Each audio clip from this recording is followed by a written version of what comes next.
ذکر کرتا چلوں کہ زکوٰۃ کے معاملے میں جیسے ہمارے ہاں مدارس کے لیے ان کی بڑی باتیں ہوتی ہے اور ہر منہج پر اور ہر سٹیج پر زکوٰۃ کی ادائیگی کیا کریں، اور اگر نہ کریں تو یہ جس طرح نماز فرض ہے اس طرح زکوٰۃ جو اللہ تعالیٰ کا حکم ہے اور پھر پیغمبر اسلام کا طریقہ ہے، اور خلفائے ثلاثہ حضرت ابوبکر صدیق، حضرت عمر اور حضرت عثمان کے دور تک یہ دیا جاتا رہا۔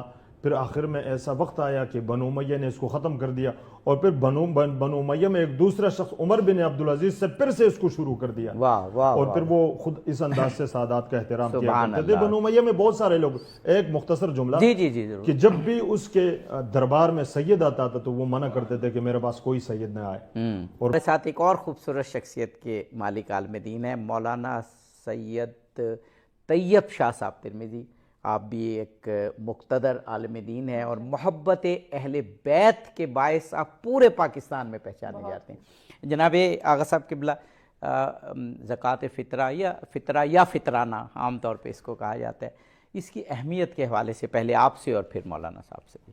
اعوذ باللہ من الشیطان الرجیم، بسم اللہ الرحمن الرحیم، الحمدللہ رب العالمین والصلاة والسلام علی خیر خلقہ محمد وآلہ الطیبین الطاہرین، اما بعد فقال اللہ الحکیم بسم اللہ الرحمن الرحیم، قد افلح من تزکا وذکر اسم ربہ فصلی۔ امیر المومنین علیہ الصلاۃ والسلام سے ایک روایت مروی ہے، حدیث آپ نقل کرتے ہیں کہ اس آیہ کریمہ میں سورہ اعلیٰ کی آیت ہے قد افلح من تزکا وذکر اسم ربہ فصلی۔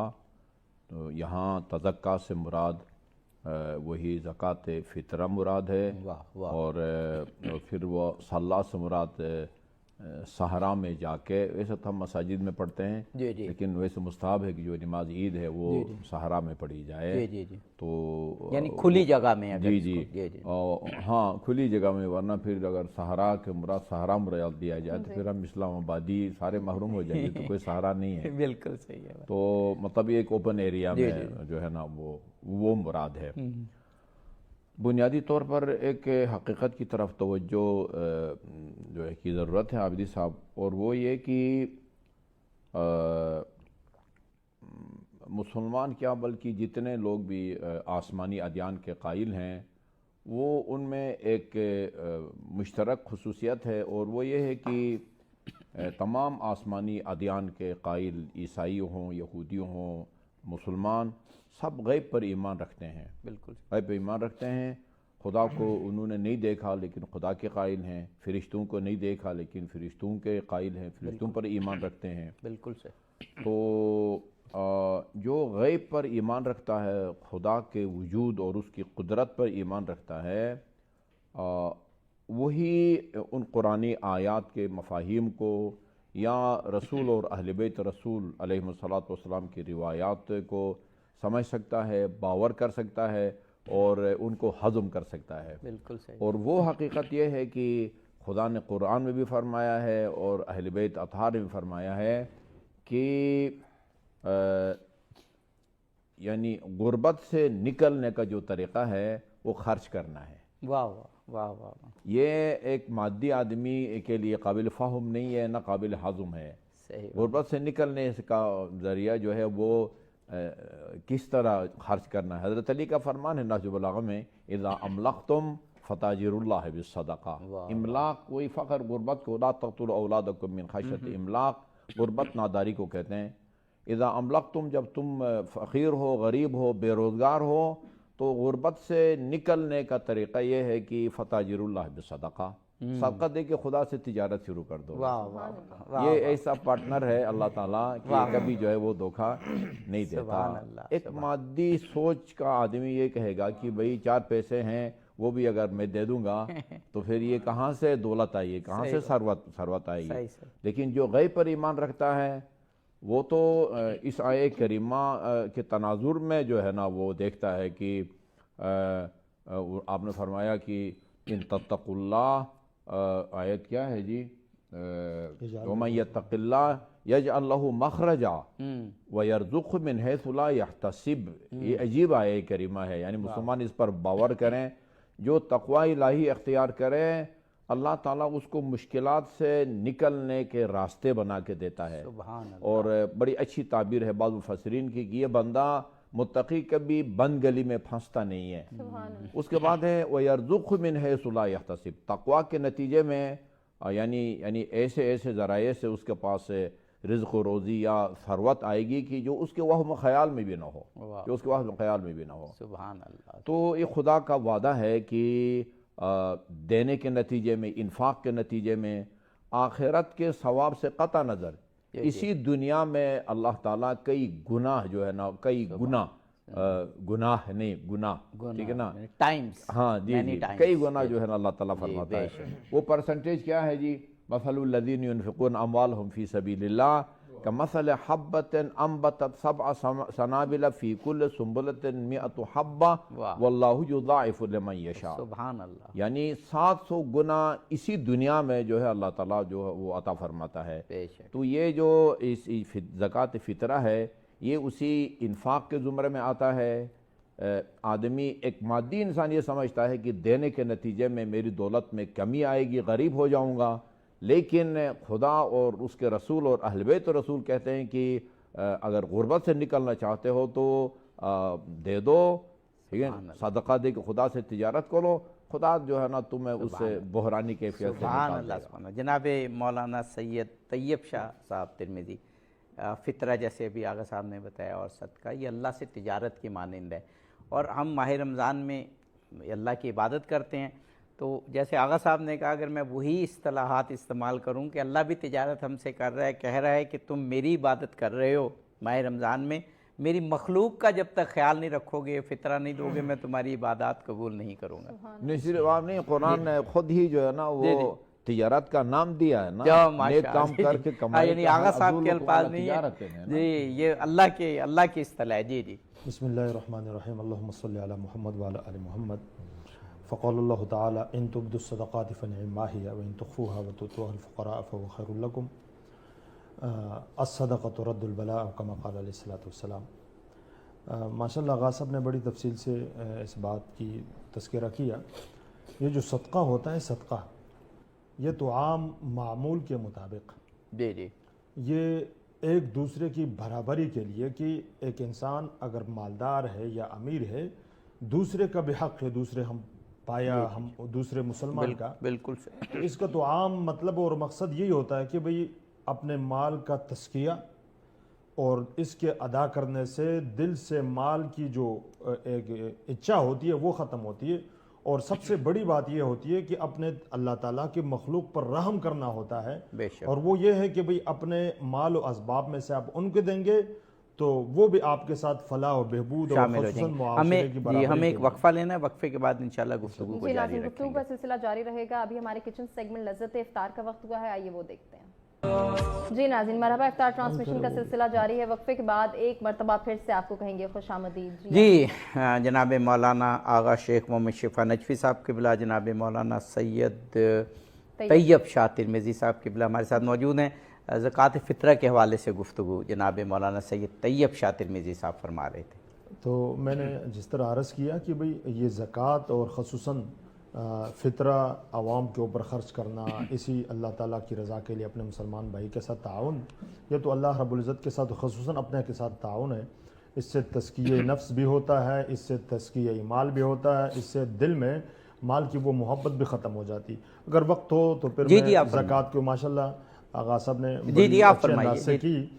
ایک دوسرا زکوٰۃ کے ساتھ ساتھ جو خمس کا ایک معاملہ ہے، قرآن کریم میں اللہ رب العزت نے فرمایا ہے کہ وَاعْلَمُوا انما غنمتم من شيء فان لله خمسه وللرسول ولذي القربى. کہ جان لو کہ تم جو چیزیں حاصل کرتے ہو تو اس میں سے حصہ ہے کس کا؟ اللہ کے رسول کا اور ان کی قرابت داروں کا. تو یہ خمس کا ذکر قرآن میں ہے. قرآن میں بادل ناخواستہ ذکر کرتا چلوں کہ زکوٰۃ کے معاملے میں جیسے ہمارے ہاں مدارس کے لیے ان کی بڑی باتیں ہوتی ہے اور ہر منہج پر اور ہر سٹیج پر زکوٰۃ کی ادائیگی کیا کریں اور اگر نہ کریں تو یہ جس طرح نماز فرض ہے اس طرح تو زکوٰۃ فرض ہے. آپ کے اس جملے سے اتفاق نہیں کروں کیوں بہادر ناخواستہ کہیں بڑی شوق سے. نہیں ہمارے ہاں ہوتا ہے, ہمارے ہاں نہیں ہوتا نا اس کا تذکرہ. خمس کا تذکرہ اگر آپ سوشل میڈیا پہ یا ہمارے علاقے میں کسی نے مولوی نے میری تقریباً 30 سالہ زندگی میں نے ایک لفظ بھی کسی سے نہیں سنا غازہ خمس کے بارے میں, واللہ میں نے نہیں سنا اپنے علاقے. حالانکہ یہ قرآنی کانسیپٹ ہے بالکل. اور پھر غنیمت وہ نہیں ہے کہ جو جہاد میں جہاں کافروں کے ساتھ لڑ کر, بلکہ غنمتم من شیء. اسی طرح بخاری شریف کے اندر ایک قبیلہ بن مستلق, ان میں سے کچھ لوگ آئے اور حضور علیہ الصلوۃ والسلام سے عرض کرنے لگے, یا رسول اللہ اب جو ماہ جو حرام ہے, جو جن مہینوں میں حرمت ہے, اب وہ مہینے ہم کیا کریں, ہمیں کیا آپ وصیت کرنا چاہتے؟ تو حضور علیہ الصلوۃ والسلام نے فرمایا کہ اللہ تعالیٰ کی وحدانیت, نماز ادا کرنا, زکوٰۃ دینا, اور پھر یہ ہے کہ اپنے مال میں سے خمس ادا کرنا. تو ان مہینوں میں تو جہاد تو نہیں ہوتی. یہ کس کتاب کی روایت آپ بیان فرما رہے ہیں؟ بخاری شریف کا. جی بخاری شریف میں ہے کہ یعنی اس وقت حضور علیہ الصلوۃ والسلام نے جو وصیتیں کی ان میں سے ایک اللہ تعالیٰ کی وحدانیت, دوسری نماز, تیسری زکوٰۃ, اور چوتھی جو سب سے اہم تھی کہ خمس اپنی مال و اسباب سے دیا کرے.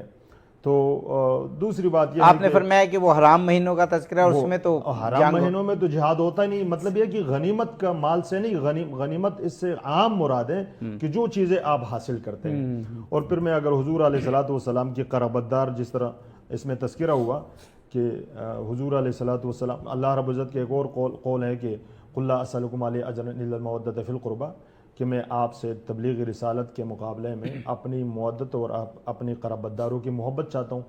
حضرت عبداللہ بن عباس سے روایت ہے کہ حضور علیہ الصلوۃ والسلام سے پوچھا گیا من قرابتکم ہؤلاء الذین وجبت علینا مودتہم. حضور سے پوچھا گیا یا رسول اللہ آپ کی وہ کون سے قرابت دار ہیں جن کی محبت ہم پر واجب ہے, وہ کیا ہے؟ حضور نے فرمایا علی و فاطمہ و اولادہم. علی, فاطمہ اور ان کی قیامت تک آنے والے جتنے بھی اولاد ہیں ان سب کی محبت اس امت کے اوپر فرض ہے. تو میں عوام سے اور پھر خصوصاً علماء کرام سے بھی کہنا چاہوں گا کہ جس طرح زکوٰۃ سادات کے لیے حرام ہے, یہ ان کی حرمت کی وجہ سے اب ان کو کیا دیا جائے گا؟ خمس جو قرآن میں اور احادیث مبارکہ میں اور اہل سنت اور تسنن کے ہاں اور خصوصاً شیعت و اہل تشیع دیا کرتے ہیں, ہمارے ہاں جو سادات ہیں جو اس وقت بہت ہی تزلزل کا شکار ہیں, اور عام لوگ تو بھیک بھی مانگ سکتے ہیں لیکن یہ سفید پوش ہے وہ نہیں کر سکتے. تو خدا کے واسطے جو اللہ تعالیٰ کا حکم ہے اور پھر پیغمبر اسلام کا طریقہ ہے, اور خلفائے ثلاثہ حضرت ابوبکر صدیق, حضرت عمر اور حضرت عثمان کے دور تک یہ دیا جاتا رہا. پھر آخر میں ایسا وقت آیا کہ بنو امیہ نے اس کو ختم کر دیا, اور پھر بنو امیہ میں ایک دوسرا شخص عمر بن عبدالعزیز سے پھر سے اس کو شروع کر دیا, اور پھر وہ خود اس انداز سے سادات کا احترام کیا کرتے تھے. بنو امیہ میں بہت سارے لوگ, ایک مختصر جملہ کہ جب بھی اس کے دربار میں سید آتا تھا تو وہ منع کرتے تھے کہ میرے پاس کوئی سید نہ آئے, اور پھر وہ کہا کرتے تھے کہ یا چٹھی بھیجا کریں یا کوئی بندہ بھیجا کرے, اور پھر فرمانے لگتے تھے کہ مجھے پیغمبر سے شرم آتی ہے کہ میرے دربار میں اس کا کوئی بیٹا کھڑا ہو. تو بنو امیہ کے بھی ایسے لوگ گزرے ہیں. جناب مولانا آغا شیخ محمد شفیع نجفی صاحب, جب بھی جو طیب شاہ صاحب ترمذی فرما رہے تھے نا, وہ آج درد میرے دل میں سوا اٹھتا ہے, تو وہ خمس کی جو ادائیگی اسلام کے جو بھی مکاتب ہیں اگر وہ نہ کریں تو اس سے جو سادات کا حق مارا جاتا ہے یا وہ ان کی غربت جو ہے وہ پرولونگ ہوتی ہے, تو وہ درد آپ بیان فرما رہے تھے, ہم اس کی بہت قدر کرتے ہیں. پروگرام ہمارا کیونکہ فطرانہ سے متعلق ہے, تو جو فقہ جعفری یا فقہ حنفی اور دوسری فقہ کے مسائل ہیں وہ تو اپنے اپنے مقامی علماء سے بھی لوگ پوچھ سکتے ہیں. فطرانی کی اہمیت کے بارے میں بھی پوچھیں گے, اور پھر جو مسائل ہیں وہ بھی آپ بتا دیجئے گا دونوں علماء. لیکن اس کی اہمیت میں نے جو پڑھی کہ عبادات قبول نہیں ہوں گی ماہ رمضان کی, روزہ قبول نہیں ہوگا, میں نے روزے کی, یہ تو پھر بہت اہم روایات ہیں, تو ہمیں بہت خیال رکھنا ہے اس کا. جی دیکھیں جی, اس میں روحانی اعتبار سے بھی اور مادی اور جسمانی اعتبار سے بھی فطرہ کے فوائد ہیں, اس کے برکتیں ہیں اور ثمرات ہیں. روحانی اعتبار سے جیسے آپ نے فرمایا کہ روزہ قبول نہیں ہوگا, اس کے علاوہ روایات میں یہ اشارہ بھی ملتا ہے کہ جو زکوٰۃ مال ہے, زکوٰۃ مال وہ ہم 9 چیزوں کی وہ زکوٰۃ دیتے ہیں. وہ گندم ہے, جو ہے, کھجور ہے, کشمش ہے, اونٹ ہے, گائے بھینس ہے, بھیڑ بکریاں ہیں, سونا چاندی. وہ ہمارے فقہ جعفری کے مطابق اگر وہ سکے کی صورت میں ہو, وہ جو زکوٰۃ ہے وہ اس سے مال کی حفاظت کی ضمانت ہے۔ حضرت زہرا کا جو خطبہ ہے اس میں زکوٰۃ کا جو فلسفہ ہے اس میں دو فلسفوں کی طرف اشارہ کیا ہے، چونکہ زکوٰۃ کے دو معنی ہیں، ایک پاکیزگی بھی ہے اور نشو و نما بھی ہے۔ آپ نے فرمایا ان دونوں معنوں کی طرف اشارہ فرمایا۔ زکوٰۃ کی ادائیگی کا ایک فلسفہ یہ ہے کہ تزکیہ نفس اس سے حاصل ہوتا ہے، خود من اموالہم صدقہ، اس کے بعد ہے کہ اس کے قلوب کی تطہیر ہوگی، اور پھر زکوٰۃ وصول کرنے کے بعد لوگوں کے حق میں آپ دعا بھی کریں۔ اچھا، اور جو زکوٰۃ فطرہ ہے وہ جسم اور جان کی حفاظت کی گویا ضمانت ہے۔ میں پڑھ رہا تھا امام حسین علیہ السلام نے اپنے وکیل سے کہا کہ ہمارے تمام اہل خانہ اور جتنے غلام ہیں سب کی طرف سے جو ہے نا فطرہ ادا کرو، ایک انسان بھی یعنی جو ہمارے کفالت میں سے وہ اگر رہ گیا تو اس کے فوت ہونے کا مجھے ڈر ہے۔ فوت کیونکہ عربی میں، اردو میں تو فوت مرنے کو کہتے ہیں، عربی میں صرف فوت کے معنی میں، مرنے کے معنی استعمال نہیں ہوتا، ایسے ضائع ہونے کے معنی میں استعمال ہوتا ہے۔ بلکہ اردو میں بھی ہوتا ہے، نماز فوت ہو گئی کا مطلب یہ کہ یعنی صبح کی نماز جو ہے وہ طلوع آفتاب تک نہیں پڑے گی، فوت اس کے لیے بھی کہا جائے۔ تو اس نے کہا کہ فرزند پیغمبر کیا مطلب ہے فوت کا؟ فرمایا فوت کا مطلب موت۔ اسی مضمون کی دوسری روایت بھی ہے کہ اگر کوئی زکوٰۃ فطرہ کے واجب ہونے کے باوجود، ابھی ہم عرض کریں گے کہ کس پر واجب ہے، کس کے ذمہ فطرہ واجب ہے، کیونکہ ہر مسلمان پر واجب نہیں ہے، اور اس کی ایک خصوصیت یہ ہے کہ جو باقی عبادات ہیں، نماز ہے، روزہ ہے، حج ہے وغیرہ وغیرہ، اس میں غلام آزاد میں کوئی فرق نہیں ہے۔ جس طرح آزاد آدمی پر نماز فرض ہے اسی طرح غلام پر بھی فرض ہے، کنیز لونڈی پر بھی فرض ہے۔ یہ جو زکوٰۃ فطرہ ہے وہ غلام پر فرض نہیں ہے، حر آزاد ہونا جو ہے نا وہ ضروری ہے۔ تو جس پر بھی زکوٰۃ واجب ہے اگر اس نے زکوٰۃ نہ دی اور اس کو یا اس کی اولاد کو کچھ ہو گیا، فلا یلومن الا نفسہ، اس کو پھر جو ہے نا کسی اور سے گلہ نہیں کرنا چاہیے، گویا یہ اگر اس کو یا اولاد کو کوئی نقصان پہنچتا ہے تو یہ اس کا ذمہ دار یہ خود ہے۔ یعنی بہت اس مضمون کی جو ہے نا وہ روایات ہیں۔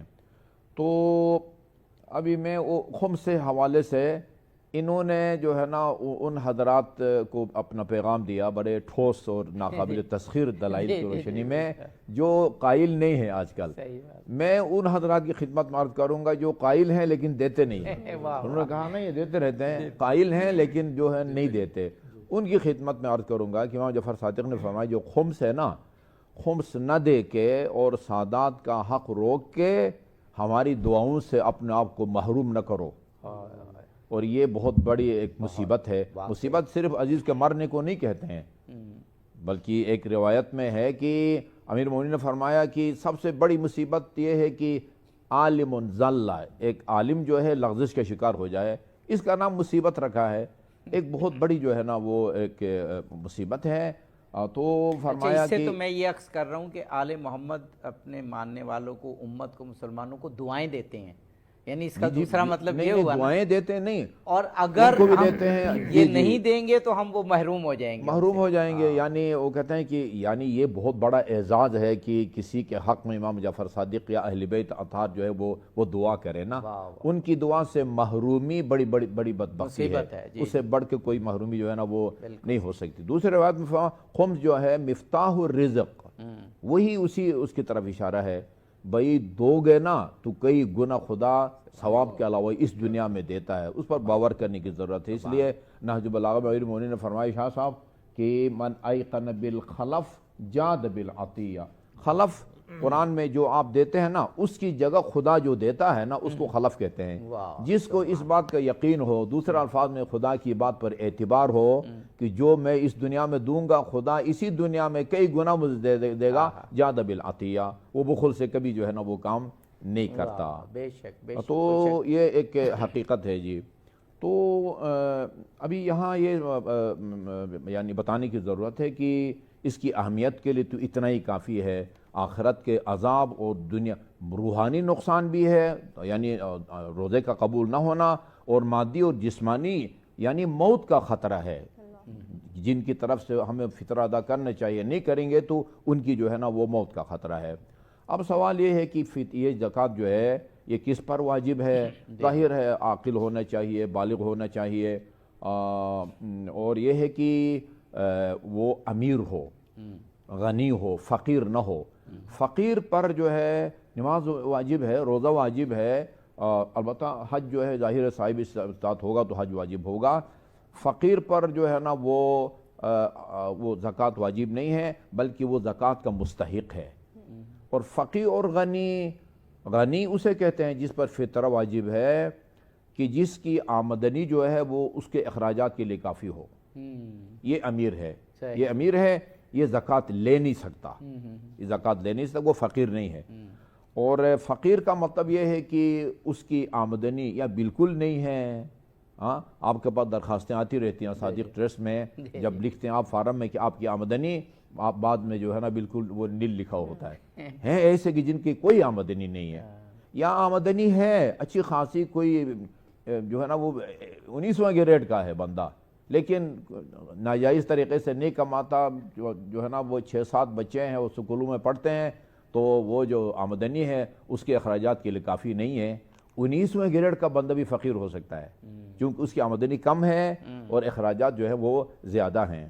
تو جو امیر اور غنی ہے اس کے ذمے زکوٰۃ فطرہ کی ادائیگی واجب ہے، فقیر پر وہ واجب نہیں ہے، الٹا فقیر جو ہے وہ زکوٰۃ کا مستحق ہے۔ بے شک بے شک بے شک۔ جناب مولانا سید طیب شاہ صاحب ترمذی، اسلام کے جو صدقات کے، خیرات کے، فطرہ کے آپ نے خمس بتایا، اس کا فلسفہ یہی ہے کہ معاشرے میں کوئی ایسے افراد نہ رہیں کہ جو اپنا گزارا بھی نہ کر سکتے ہوں اور ایک طرف محل تعمیر ہو رہے ہوں۔ مولا علی علیہ السلام کا نہج البلاغہ میں ایک قول ہے، مولا علی فرماتے ہیں کہ میں نے کہیں پر بھی، مفہوم عرض کر رہا ہوں، ایک فالتو لقمہ نہیں دیکھا جب تک کہ میں نے کسی اور جگہ اس کا استحصال نہ دیکھا ہو۔ یعنی کہیں استحصال ہوا ہے، کوئی محروم ہوا ہے تو فالتو لقمہ اس طرف گیا ہے۔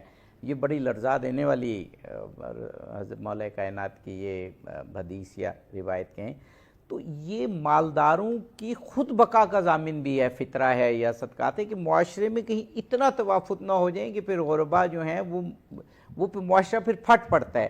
تو یہ بھی ایک اہم بات ہے، ایک اہم فلسفہ یہ بھی ہے۔ جس طرح آغا صاحب نے بھی ذکر کیا اور آپ نے بھی ذکر کیا کہ برابری اس کائنات کے اندر پھر خصوصاً اللہ رب العزت نے انسان کو یہاں امتحان کے لیے بھیجا ہے۔ صحیح۔ اب اگر مجھے کچھ استطاعت دی ہے تو یہ مجھ پر امتحان ہے بہت صحیح کہ بھئی میں اپنی یہ زندگی کیسے گزارتا ہوں، میرے پڑوسی یا میرا دوسرا مسلمان بھائی کے ساتھ میں تعاون کتنا کرتا ہوں۔ تو ہر چیز کا بروز قیامت ہم سے پوچھا جائے گا، بالکل اسی انداز سے جہاں مال و اسباب کے حوالے سے جس طرح آغا صاحب نے فرمایا، اور پھر تو ماشاءاللہ اس نے تو وہ روایات پیش کی کہ ان سے تو اہل بیت اور پھر اللہ تعالیٰ پھر خصوصاً ان کے روزے بھی قبول نہیں ہوں گے۔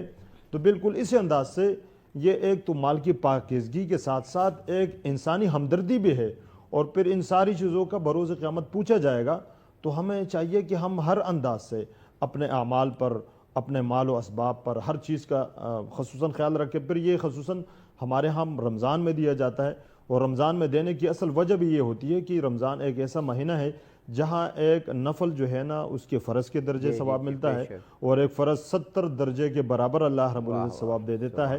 تو اس انداز سے ہمارے ہاں اکثر لوگ اسے فطرانے کا، زکوٰۃ کا یا صدقہ و خیرات کی ترتیب رمضان میں کرتے ہیں، اور پھر رمضان میں جہاں ایک دسترخوان پر بہت ساری چیزیں ہو، دوسرے دسترخوان پر کچھ نہ ہو، تو یہ ایک انسان کی اور پھر مسلمانی کی ناکامی ہے۔ تو ہمیں چاہیے کہ ہم رمضان میں بھی اور عام حالات میں بھی اپنے مسلمان بھائی کے خاص خیال بے شک۔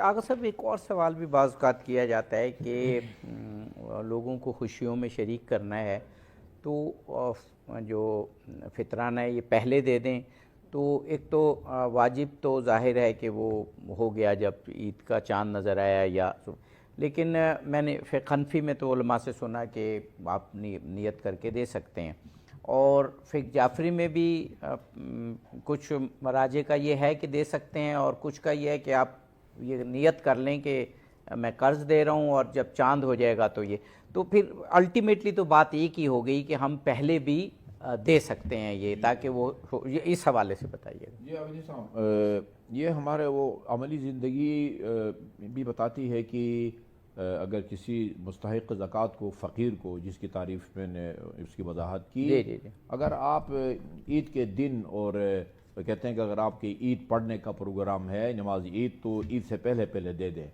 تو عید سے پہلے اگر آپ اس کو دیں گے تو اس سے اس کو اتنا فائدہ نہیں ہوگا کہ جتنا فائدہ ابھی آپ، البتہ ماہ مبارک سے پہلے دینے کی اجازت نہیں ہے ہمارے ہاں۔ رمضان مبارک میں کے مہینے میں چاند نظر آنے سے پہلے بھی بعض کہتے ہیں کہ آپ اس کو قرض کی نیت سے دے دیں، اس کو بتائیں بھی نہیں آپ کہ میں آپ کو قرض دے رہا ہوں، ٹھیک ہے نا، قرض کی نیت سے دے دیں، اور جب چاند نظر آ جائے تو آپ یہ بھی نہ بتائیں کہ بھئی وہ جو میں نے آپ کو قرض دیا تھا وہ واپس نہیں لے رہا، اور اس کو زکوٰۃ کے مد میں حساب کریں، نہیں، آپ نیت کر لیں، یہ بھی ہو سکتا ہے۔ اور بعض یہ جو ہے نا ہمارے جو فقہ جعفری سے وابستہ حضرات ہیں، وہ تقریباً ہم تقلید کرتے ہیں، ظاہر ہے، جس طرح اہل سنت برادران امام ابو حنیفہ، امام شافعی، امام مالک، امام حنبل کی تقلید کرتے ہیں، اسی طرح ہم جو ہیں وہ مجتہدین کی تقلید کرتے ہیں۔ تو یعنی پاکستان میں، پوری دنیا میں تقریباً یعنی اثنا عشریوں کی جو اکثریت ہے، یا آیت اللہ سیستانی کی تقلید میں ان کے فتویٰ پر عمل کر کے اپنی عبادات اور معاملات کو انجام دیتے ہیں، یا رہبر معظم آیت اللہ خامنہئی حفظہ اللہ ان کی تقلید میں ہے۔ تو رہبر کا بھی یہ ہے کہ آپ عید کا چاند نظر آنے سے پہلے آپ قرض کی نیت سے اس کو دے سکتے ہیں اور بعد میں حساب کریں۔ آیت اللہ سیستانی کہتے ہیں نہیں، آپ قرض کی بھی بے شک نیت نہ کریں، آپ ابھی سے ان کو دے دیں تو آپ کا فرض جو ہے وہ ادا ہو جائے گا۔ جی، تو اس معاملے میں تو اس کا مطلب ہے پریکٹیکلی فقہ جعفری اور فقہ حنفی کا پریکٹیکلی ایک ہی ہے، چاہے نیت کر لیں اور چاہے جی یہ اب تک ہم اتنا بیان کرنے میں کامیاب ہوئے کہ فطرہ اس پر فرض ہے جو غریب نہ ہو، ٹھیک ہے جی، اور جو غریب ہے وہ فطرے کا مستحق ہے۔ اب وہ جو امیر ہے وہ کس کا فطرہ ادا کرے، جو بھی جن کے بھی اخراجات، اس کے جو نفقہ ہیں، اس کے اولاد ہے، اس کے بیوی بچے ہیں، حتیٰ اس کے گھر کے اندر جو ملازمین ہیں جو اس کے عیال میں شامل ہوتے ہیں، وہ چاہے حتیٰ مسلمان نہ بھی ہوں، یعنی آپ کے گھر میں، آپ کے کفالت میں اگر ایک غیر مسلم بھی ہے تو اس کا بھی جو ہے وہ آپ نے، وہ جو امام کا فرمان، امام حسین کا فرمایا، انسان، ایک انسان کا بھی اگر وہ نہ دیا تم نے فطرہ تو اس کا مجھے فوت یعنی موت کا خطرہ ہے، تو جو بھی آپ کے اس میں ہے آپ نے اس کا جو ہے نا وہ دینا ہے۔ البتہ یہ کچھ لوگ جو ہے نا ایک غلط فہمی کی وجہ سے خوف کا شکار ہو جاتے ہیں۔ ایک بات مشہور ہے کہ عید کی رات اگر آپ کے گھر میں کوئی مہمان آئے گا تو اس کا فطرہ آپ نے دینا ہے۔ یہ معلوم ہونے چاہیے کہ اگر کوئی مہمان آپ کے پاس یعنی غروب آفتاب سے پہلے آتا ہے اور آپ کے پاس رات گزارتا ہے تو اس مہمان کا جو ہے وہ آپ نے فطرہ دینا ہے، لیکن آپ نے کچھ دوستوں کو صرف افطاری کے لیے بلایا ہے اور افطار کر کے انہوں نے چلا جانا ہے، ان کا جو ہے نا فطرہ پر واجب نہیں ہے، لہذا آپ فطرہ کے ڈر سے جو ہے نا وہ اس ثواب سے محروم نہ ہو۔ یعنی آپ نے آقا صاحب یہ مسئلہ بیان کر کے بہت سی افطار پارٹیاں کھلوا دی ہیں جو بند ہو گئی، جو شریعت نے بند کی ہے ان کو بند رکھیں گے، جو کھلی ہے ان کو بند نہیں کریں گے۔ یعنی اس سے میں ایک اور نتیجہ نکالتا ہوں کہ اللہ یہ چاہتا ہے کہ کوئی طبقہ معاشرے میں ایسا نہ رہ جائے کہ جو اپنا روزمرہ کا گزارا نہ کر سکتا ہو۔ فرمائیے گا۔ دو باتیں ہیں جس طرح آپ نے عرض کیا کہ اللہ رب العزت نے انسان کے اوپر بڑے احسانات کیے ہیں، اور پھر جو انسان کے بدن کے اندر بہت سارے جو اجزاء ہیں یا جو ہڈیاں ہیں، یہ جو بہت سارے اندام بنا کے رکھے ہیں، علماء فرماتے ہیں کہ یہ انہی کا شکرانہ ہے، یعنی جو اللہ رب العزت نے ہمیں، آپ جس طرح آپ نے فرمایا کہ بھئی یہ اتنی اہمیت کیوں ہے، تو انسان کے اوپر اللہ تعالیٰ کے جتنے احسانات ہیں یہ انہی احسانات کا شکرانہ ہے۔ دوسری بات پچھلی گفتگو میں ہوئی کہ بھئی ہمارے اہل سنت کے ہاں یہ کب دیا جاتا ہے اور کس کا دیا جاتا ہے، تو ہمارے اہل سنت فقہ حنفی کے ہاں کہ یہ آپ عید کے دن بھی دے سکتے ہیں، لیکن مستحسن اور اچھی بات یہ ہے کہ آپ عید کے دن سے پہلے دیں اور ہر عام اور خاص کو اپنے ساتھ ان خوشیوں میں شریک کریں۔ بالکل، تو ہمارے ہاں یہ ترتیب ہے، اور بچہ بھی دیتے ہیں، بچے کے بھی دیا جائے گا، یعنی جو عاقل بالغ ہو، بچہ ہو، جو بھی ان کا دیا۔ البتہ ایک پاگل کے ہاں جو ان کا سرپرست ہے، اگر وہ مجنون ہے اور اگر اس کا جنون ختم ہو جائے تو پھر اس کا بھی آپ نے ادا یعنی کرنا وہی ہوگا۔ بات آگئی کہ کتنی اہمیت اس کو ہے، اہمیت والی بات ہے۔ اچھا ایک اور میں پہلے آپ ہی سے پوچھ لیتا ہوں پھر آغا صاحب سے بھی، کہ بعض اوقات ہم یہ سمجھتے ہیں کہ جو شریعت نے ایک منیمم حد بنائی ہے اس سے گزارا نہیں ہوتا، یعنی عید اچھی نہیں گزرتی اگر کوئی 5-6 افراد پر مشتمل ایک کنبہ ہے،